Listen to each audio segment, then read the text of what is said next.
Hey guys, what's going on, and welcome to today's video, where in today's video I'm going to be showing you my horror movie collection. I figured what better time than now, it's so close to Halloween, that month where I don't know about you, but I watch as many horror movies as I can. As well, the collection is long overdue for a dusting, so I'm going to do that as well. Hope you enjoy the video.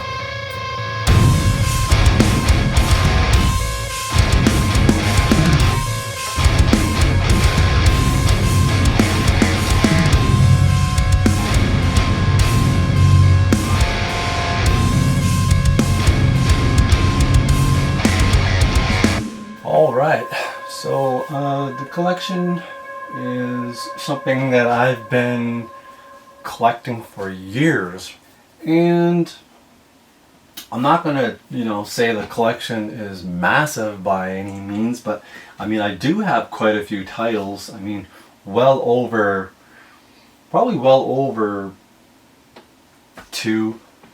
probably close to 300 titles.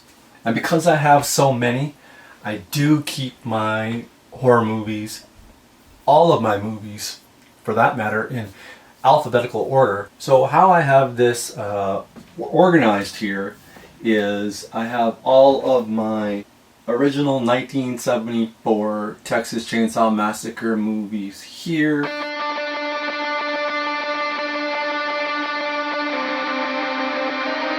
I have all of the Scream Factory Blu-rays here.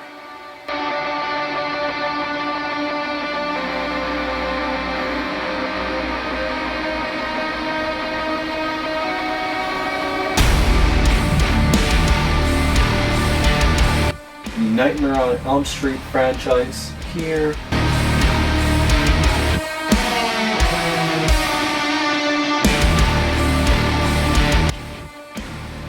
Friday the 13th franchise.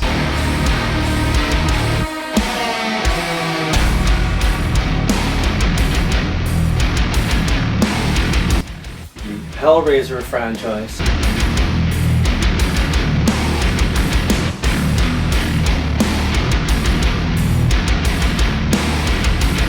And all of the Halloween franchise as well.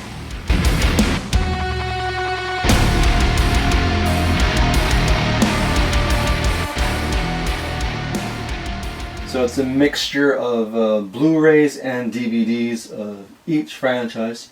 I do own every movie in that franchise. From there, I have a bunch of different box sets. I have a lot of Friday the 13th collections. So I have those here on the top, as well as the Halloween Scream Factory Blu-ray collection. I have that here. And miscellaneous steel books. Keep those here on display because, well, they're so nicely done that I like to really display those. I like displaying the steel books. The collection here is specifically my DVD horror movie collection. A here, A to D on this top shelf.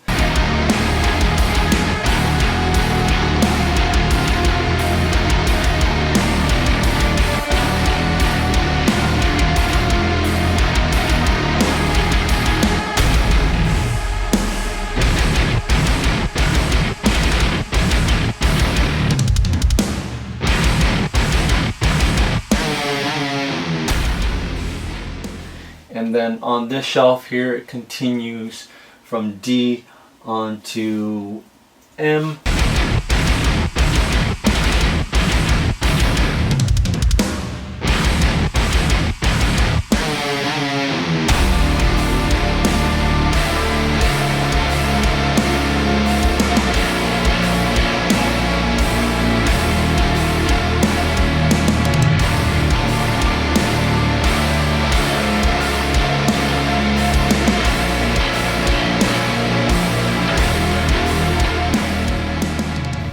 And then over here, it goes from M until the end of the alphabet, basically.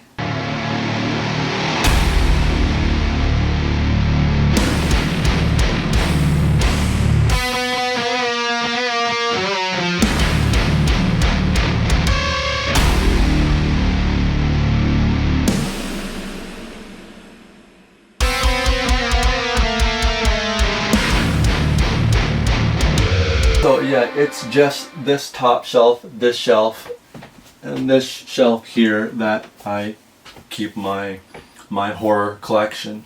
The other bottom two shelves are like science fiction. Below that, I believe I keep a lot of war movies down there and television series. The collection is comprised mostly of 80s horror movies. I grew up in the 80s, so those movies, a lot of those titles released in the 80s are, you know, they're nostalgic for me. I grew up watching them, so it was only natural that when I could get them, I got them here for the collection.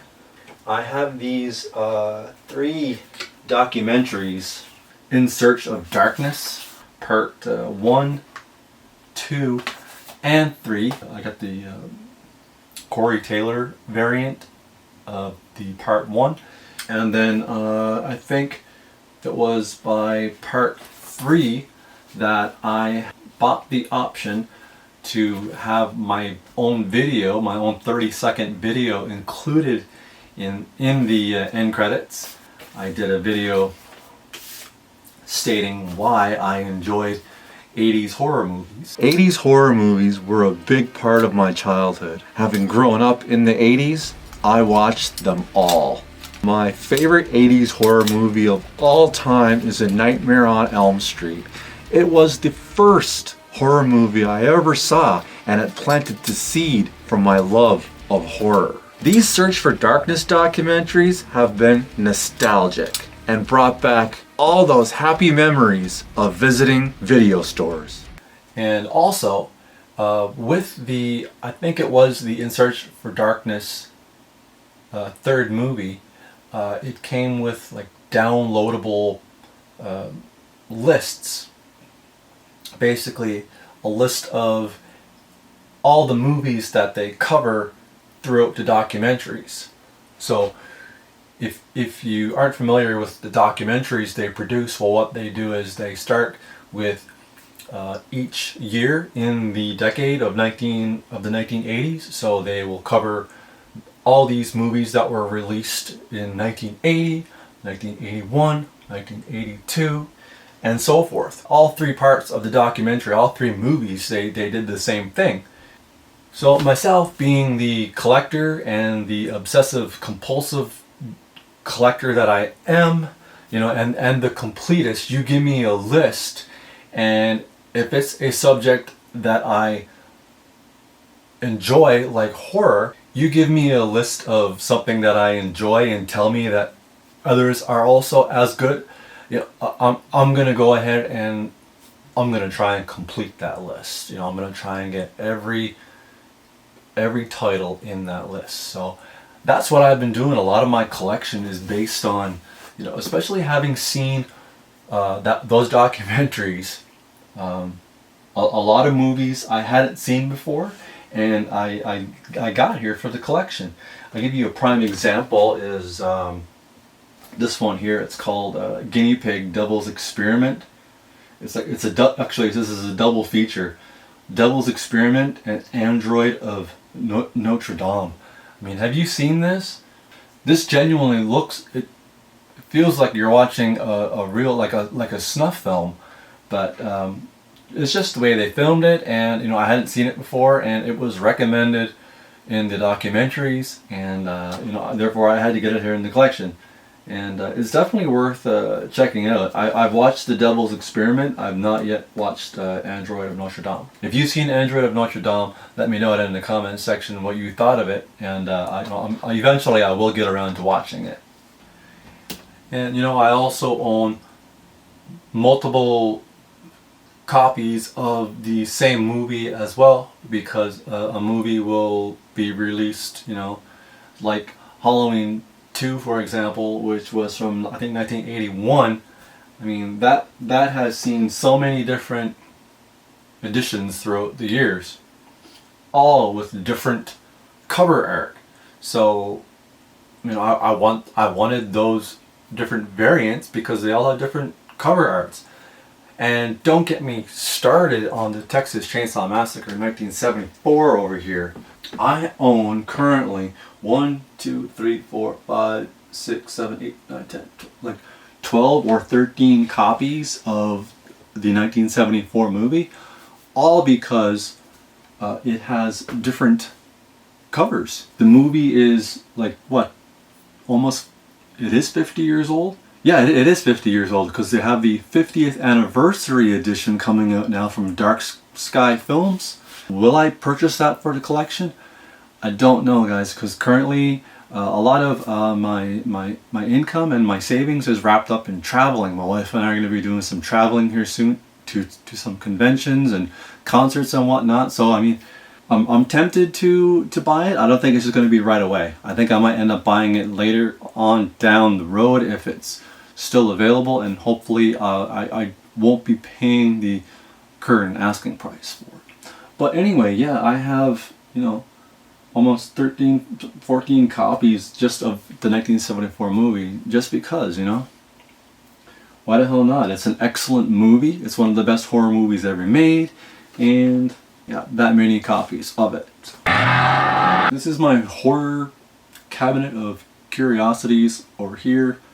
I have a lot of autographed memorabilia, a lot of Nightmare on Elm Street autographed memorabilia, all signed mainly by Robert Englund, who played Freddy Krueger. I got a lot of his autographs in this cabinet. I keep my most treasured Freddy Krueger gloves in here. My most sacred gloves, high quality gloves that were not mass market produced like Trick or Treat Studios gloves. No, these were you know, handmade, and a lot of attention was put into detail. So I mean, I have those gloves in here. I have some autographed Halloween movies in here, and I also keep my skulls, some of my skulls in here. I have 2 human skulls here currently in my cabinet, and a wolf skull that I keep on display there as well. And I also keep my oldest and, well, most newest for that matter, this mask here. But I have 3 of the oldest Freddy Krueger masks in my collection. These masks are 30-something years old. These are right out of the 80s, you know, Don Post Studios and Collegeville costumes. And then just recently I got Trick or Treat Studios' new release of the Don Post Studios mask that they did. Lastly, over here I have mainly my horror movie Blu-rays, and once again they're all in alphabetical order.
As well, I keep over here the Texas Chainsaw Massacre franchise.